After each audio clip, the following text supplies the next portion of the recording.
Welcome to the Online Success Journey podcast, your opportunity to discover and learn from entrepreneurs like yourself. This is not your typical podcast, but a place where you can get the real story and find out how real people encounter speed bumps and detours, but journey through to find success. Now here's your host for the Online Success Journey podcast, Patience. The Online Success Journey continues with episode 346. Every guest shares the path that took them to success, so you'll want to subscribe right now and ensure you'll never miss a journey. I post at least one journey each week, and I would love for you to join me. Joining us today is Betsy Cerulo, author, CEO of AdNet and AccountNet Inc. Hello, Betsy. Hi, Patience. How are you? I'm fine, thank you. My audience are excited to hear your story, but just start by telling us one thing we are going to learn from you today. Well, I think how we can shake off some of the things that hold us back so we can move on to be our best selves, whether that's as an individual or as a leader. I can't wait to hear more about that. But let's get started with the basics. Can you tell my audience a little bit about your background and what you did before you started your business? Yes. So before I started my company 32 years ago, I was in the professional staffing industry, and I worked for a nationwide company that placed accounting and financial professionals. So prior to that, for about a year, I worked as a systems accountant, setting up computer systems in the banking industry. So when I went into recruiting, I had a good enough background on accounting and finance to be able to listen for qualifications on potential employees. So that's it. I mean, AdNet's been the bulk of my career. Wow, what a background, Betsy. Why do you do what you do? You know, Patience, I kind of fell in love with the industry when I got into it in 1985. And in some ways, I almost became a social worker because in addition to just placing people, I was really guiding them on career choices and listening to their dreams and asking them about their dreams, because then I knew what type of roles they would be a best fit for. So as my career progressed, and especially as a business owner, we all know that being in a bad job is miserable. We know that not having a job is detrimental to one's survival. So when my company can be part of the process to get people employed and hopefully be in jobs that they really like, it's so satisfying. And that's why I'm still doing it. Wow. Let's put man aside. How do you know you are successful? Because it feels good to see joy on an employee's face and someone that we place when you get to that point where you've made a difference. And we all have those moments where a light goes off and you think, aha, I get it. So when I get to work with my employees, and believe me, it's an exchange. They give me those wonderful aha moments too. I feel successful because I feel fulfilled in the work that I do, and I feel like at this stage in my career that I get to use my influence as an elder to help pave the way for people that are coming up in their careers, whether that's, in corporate or entrepreneurship or even as an activist. So that makes me feel good. How have labels impacted your life and career? Well, coming into the world as a woman presented me with different childhood expectations than my three brothers. My mom gave so much more freedom to my brothers than for my sister and I, and that taught me how to ask for what I wanted, because sometimes, I'd have to fight to have my voice heard. And, then I get into my 20s, I discover my sexuality as an LGBT woman, which was a glorious discovery, but it wasn't welcomed in my family. So, my mom had a vision for herself, for my sister and three brothers, that was more about being perfect than conveying the, right perception. So we all fought it on some level, but being gay, it wasn't welcomed. And though I experienced emotional scars at different times because I was and am a gay woman, those labels also empower me to be counted and to open doors that were closed. So, I wear several labels. So I'm a woman, I'm LGBT, I'm age 60. I no longer color my hair, so it's obvious I have a head of white hair. And that, being an elder, being considered older, comes with another label. So, I've learned that my labels can be a gift, and it fuels passion, especially when there's dreams that are important to reach. Would like to shed light on for young people who are coming out. You said you are in your 60s. What would be your advice? Mm-hmm. Well, when it comes to being LGBT, it is a very personal choice. And I realize that, many times, if we watch a TV show or we see in magazines when even celebrities or politicians or, famous people of, whatever their capacity are outed, I don't think that's right. I think that's, yes, we all need to stand up and be counted. I agree with that. But coming out as gay is a very personal choice, and not everybody has the same environment to be able to do that. So for some people, they may not feel safe. So I would never recommend for someone to come out if they don't feel safe or if they feel that their livelihood will be on the line. Now, the flip side of that, coming out may open up some other doors, or it may have people in your workplace be more accepting, or you may make the assumption that they're not when in fact they could be. But, that's a personal choice. There should be no rule book. People get to make their own choices. I mean, you think about a lot of the things, especially in America, that are being challenged right now. It's about other entities sticking their nose in other people's business when it comes to their personal choices. And that's wrong. We all, as human beings, have a right to make our own choices, and we have a right to bear the responsibility of the outcome. So, again, for the young folks listening, you do what feels right for you. And if you trust your intuition, you'll know what's right. Thank you. Tell my audience about the magic moment, the day it suddenly all went right for you. Well, I'll talk about in my career. I'm going to go back about over the past 10 years. So, here I am at about age 50. I lost 2 brothers to heart attacks unexpectedly. My life was definitely rocked. I was in an unhealthy business relationship, and something just happened for me where I found my voice. Perhaps the gift was that my brothers left their voices behind for me. But it was really during that time where not only did I find my voice and start to clear the clutter of relationships in my life, I also got sober. So I've been sober about 7 years, and my life has really changed. It's like I get it, I see it, I feel it. And I'd have to say that it's really been over the past 10 years, especially when I got sober, that I knew that there was that big magic moment. As you mentioned, you've been in business for a decade. Mm-hmm. I presume you have met entrepreneurs, aspiring entrepreneurs. People want to leave their job, 9-to-5 job, but I don't know if there is a 9-to-5 job anymore. Mm-mm. Nope. So it's finished.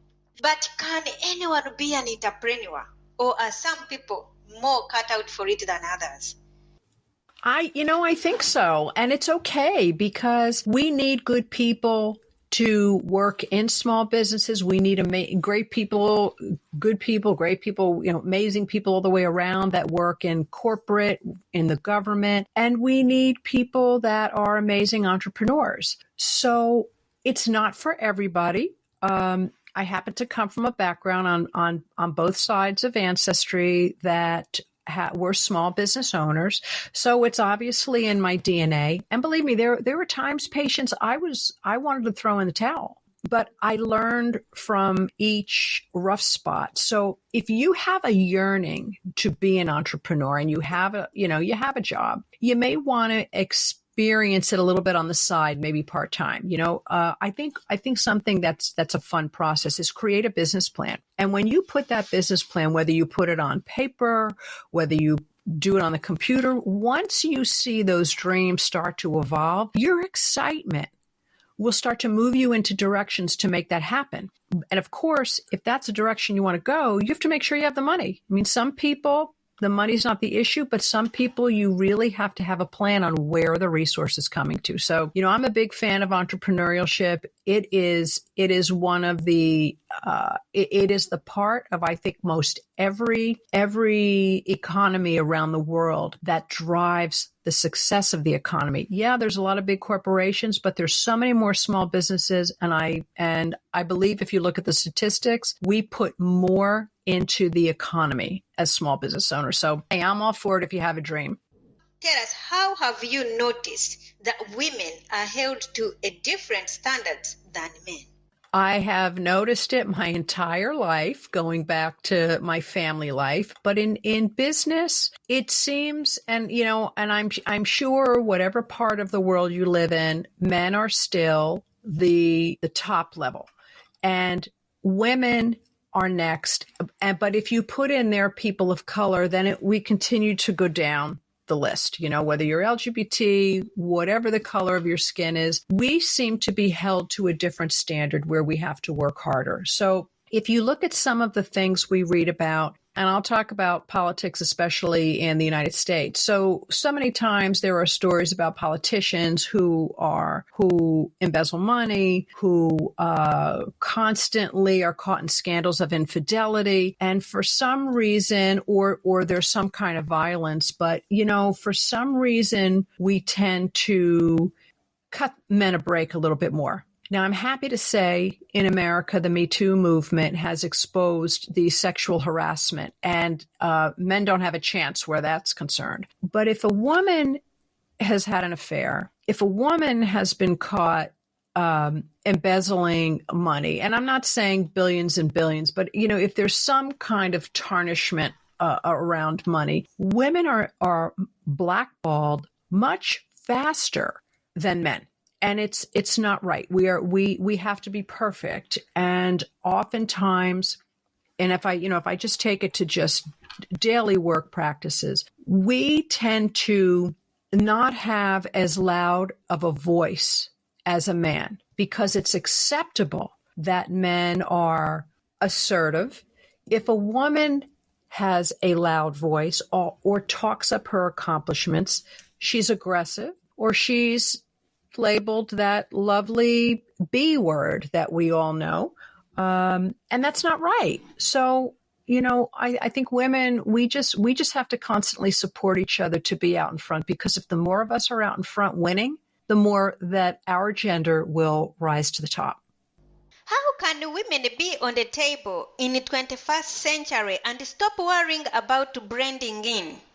It comes down to we can't give up. Because we all know at different parts of our lives, for whatever reason, whatever challenge, we've all on some level have said, forget that. How many amazing dreams have been stopped because we give up for whatever reason? And it could be a really good reason. But even with advocacy and fairness and equity, we have to keep pushing. And one of the things I am grateful for is the younger generation, because they really call out the inequities. If I go down to whatever choice people have, in the United States, gun control, with all of the high schools that have been accosted with guns, it has been the younger generations that have gotten up to the podiums with such courage, and they've called it out. And they've called out a lot of different inequities. So I think that we who are, more mature in our careers and or more confident in who we are, we need to keep calling it out. Like, for instance, if you stop and think how many times, if you've noticed, if a man does something that's not pleasant, whatever it could be, sometimes you might hear a comment like, well, he didn't mean to say that. Well, he didn't mean to do that. Or, so a lot of times in business, well, he's really busy. And I stop and I have corrected some of my friends. I said, so what do you think I do? Sit home and eat bonbons all day? Really? Do you think I watch soap operas all day? You think I'm not busy? So why are you cutting him a break? And you don't think I or you as a woman is as busy. And if he didn't mean to say it or do it, then why did he? So I think many times now we really have to call out that inequity, because if it makes a man who typically has gotten away with it, if he starts to hear more and more that he or guys that he knows are being called out, he may think twice about bad behavior or unfair behavior. What have you learned from business as a whole? Oh my goodness. There's so much about business that I have learned, and I can say a lot of my learnings, I've learned a lot through COVID. It's been a world in constant crisis, and we as leaders and managers, parents, I'll go down the list. We have been handled a time in history that none of us were ever prepared for. There is no management book out there. Now, there's going to be more books, and I do have a chapter in my book on crisis leadership, but there's going to be probably more curriculum written about pandemics and how to navigate it. But I've learned that listening, really, really deeply listening to another person, whether that's in professionally or personally, really listen to them and see them for whatever might be on their plate, because all of us have our own set of challenges. And just because something might be easy for me and I was able to navigate it easily, believe me, it took a lot of blood and sweat and tears to get here. But I have to be cognizant that maybe another person has had a different journey. And it's the same thing. So it's really a give and take of listening and leading with a lot of love and compassion. If you could rerun the first year of your business, what would you definitely know to do? The past year. Well, we as a team have been really fortunate. I guess the rewrite is that I would wish that we were all able to get ahead of COVID sooner. My company had the benefit of growing a lot because the nature of some of the work and the contracts that we were awarded were very meaningful. And it brought a lot of joy to my team to work on some of these contracts. So we were one of the fortunate companies to do well. And what we did as a result of that is we put some really, more infrastructure in place that we were able to do. I think in the end, given that our work was employment related, I wish we could have put more people to work because it might have made a difference for their livelihood. And I wish that we had more jobs that people would have wanted to accept. So I think that's the biggest thing since we're in employment. What is the most valuable thing you have ever given away? Most valuable thing. I'm going to go back. I'm going to go back to my sobriety. The only thing I can touch with my sobriety are the coins that a recovering alcoholic is given every year when they reach their anniversary date. And I know because of my sobriety, I have been able to see the world a lot quicker, a lot clearer, and I have built a lot more courage, personal courage as a result of my sobriety. So I will always go back to, a physical thing that won't ever compare to my sobriety and my faith. What is one thing that has contributed to your success? Boy, that's a hard question because there's a number of things. So if I really had to look at the one thing, it would be my faith. I'm not a religious person, but I'm a spiritual person and I have different practices. And the times that I have been at my worst, where life has brought me to my knees of utter despair, I've reached for my faith, my faith in God, prayer, asking for what I need. And on the flip side, I'm always thankful. Every day I thank God and the universe for if there was a certain event or thing or whatever it was, or a healing for someone that I had been praying for, and the universe delivered that. I'm always thankful, because I don't want to just go to God for when I'm in need. I go to God for when I'm thankful and express gratitude. In your businesses, do you have a mentor or a coach for yourself? Yes, absolutely. I have had different coaches for a number of years. And at this point in time, I do have an executive coach, and I am also part of a female CEO peer advisory group, which I absolutely love. It's about 20 plus women, and we are a mix of Caucasian, women of color, and LGBT, and it is fantastic. So I surround myself with people that will tell me the truth and kick my butt when I need to make a shift. What is the most valuable thing your mentors has told you? Stillness. To pause, to take a breath, and to just be silent and still for, a short period of time. And my coach starts off every coaching session with that. And when she senses where I'm having some anxiousness about a situation, she'll take me right back to the breath. And she'll just say, stop, listen. What's your intuition saying? And she always brings me back to that place of quiet, that I can hear what my intuition or the universe is telling me. Let's talk about your book. Tell us more about it.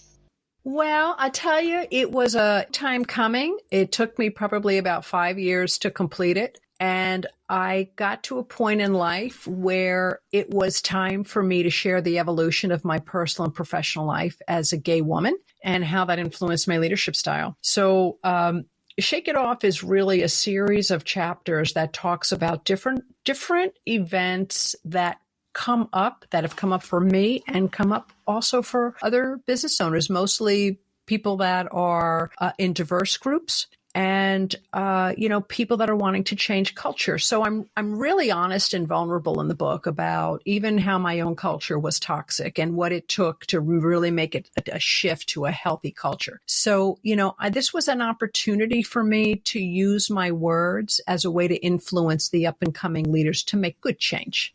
All these years you've been in business. Why this book now?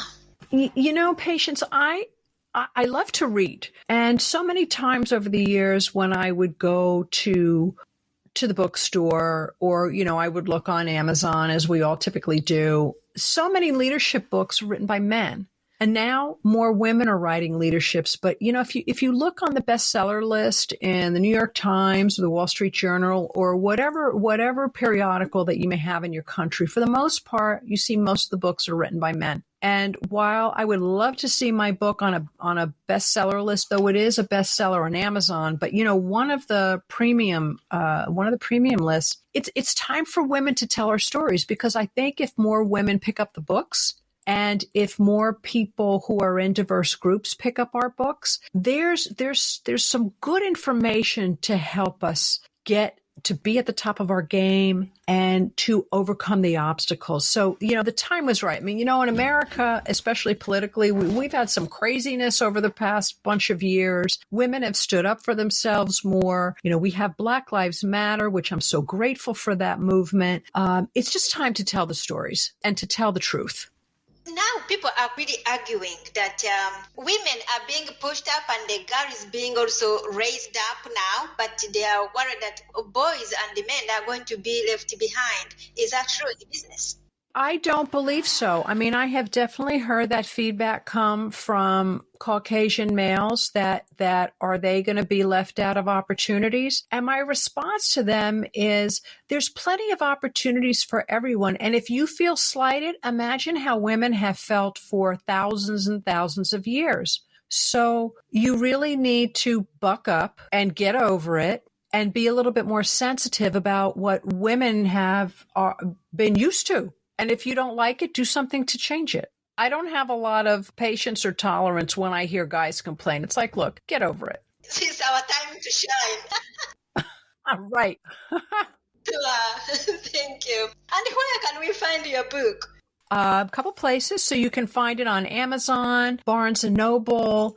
You can go to my website, betsycerulo.com, and you can purchase it there. If you don't want to buy it from those entities, but you would like a PDF version, you can just email me directly at info@betsycerulo.com, and I can sell that to you at a reduced price. And also, if you go to that website, there is a workbook that is a free download that has a couple of exercises that are in the book. So I highly recommend that if you want to get a flavor of the book before you make the commitment to buy it. Thank you.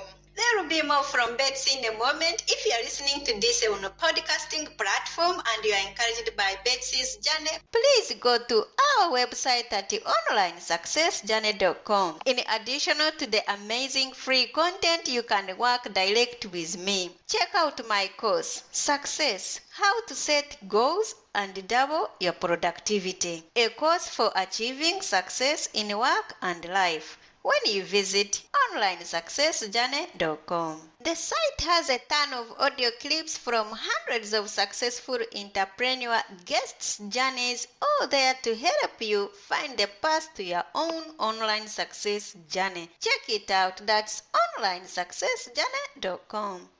Now, Betty, I would love for you to share more with my audience if you're up for it. Of course. Thank you. Do you watch movies or read books? I do both. Which one is 9 and which one is 10%? 9 is read books, 10 is watch movies. Tell us, what is your favorite book that has some relevance to being an entrepreneur? One of my favorite books is Catcher in the Rye. If your business was down to its last $100, how would you invest it? I would invest it in my people to make sure that the culture stayed strong. What is the best business book you have ever read? I love Patrick Lencioni. He's a bestseller author, and he's got like numerous leadership books, and I love all of them. So it's hard to say which one, but he's just had some really fabulous books that are business fables. If you are going to keep a note to yourself in your handbag every day, what would be written on it? The note, because I keep the note on my desk, it would say, "What is God saying to me at this time?" What is your next chapter? When there comes a time that I'm no longer the CEO of AdNet, I see myself continuing to write books. That's a given. But I will still be out there being an activist for diverse groups, whether that's the LGBTQ community or women or people of color. So I will still be out there, fighting the fight. Do you feel like you succeeded or like you're on the way? I feel like I have succeeded, and I feel that there's always more for me to learn. So if I were to rate myself out of 1 to 10, I wouldn't put myself on a 10 because there's always more for me to learn. Will you ever stop? No, because the day I die is when I'll stop learning. Oof, I was going to check on your 100th birthday. If you're still working. Well, my mother's 97. She's going to be 98 next month. So there is a possibility I might make it to 100. You will. Remind us how we can connect with you. A couple places. So my company is www.adnetp3.com if you want to learn about us and learn about our culture. You can email me directly at info@betsycerulo.com, and then you could learn more about my background on the book at betsycerulo.com. Betsy, it's been great to have you here to share your online success journey with us. Oh, Patience, thank you so much for this conversation. I've really enjoyed it and appreciate you. Oh, you are welcome. Remember, success is a journey. Don't wait. Let's start the journey. Patience and Betsy. This is not the end of the journey. We hope you've enjoyed listening to Patience and her guest, and want you to know that there are hundreds of episodes available at onlinesuccessjourney.com. Patience would like to thank you for listening to the podcast, and she has a free gift for you on her website, including an audio compilation of her guests' best tips uplifting stories, and even a bit of fun. Additionally, there are special clips of over 250 episodes that have never aired on the podcast and are only available to members of the Online Success Journey. Check the website and click on Join Now to get free and instant access. Of course, you know that listening to the journeys of others helps us each chart our own path. So make sure you're subscribed on the favorite platform you have to be notified as each new interview is posted. There are so many ways to stay connected to the Online Success Journey and listen in. And if you're enjoying the podcast, we appreciate your help in telling others. One of the best ways to share the benefit you get is to rate and review the podcast at Apple Podcasts and other sites. We appreciate your help and your willingness to share the journey. One last thing. If you're feeling a bit lost or overwhelmed on your own journey, Patience can help. Check out our coaching sessions on how to set goals and double your productivity while you're at the website. Working with Patience is a great way to get back on the right path. On behalf of Patience, and until next time, thanks once more for listening. It is our hope that this podcast will guide you on your own online success journey.